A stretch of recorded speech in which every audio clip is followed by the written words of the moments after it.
through indigenization.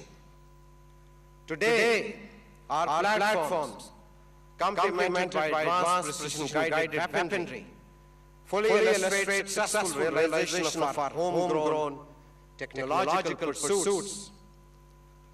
Alongside, we played special emphasis on human resource development and force multipliers in making robust architecture of Pakistan Air Force. As a result, we stand as fully integrated force that is hard-hitting and focused on its mission. I am proud that patriotic, dedicated, and competent men and women in Pakistan Air Force believe in invincible defense of the country in complete synergy with sister services. My comrades, while I assure Pakistani nation on the preparedness of PF to counter threats, we will not compromise on sovereignty or territorial integrity of Pakistan.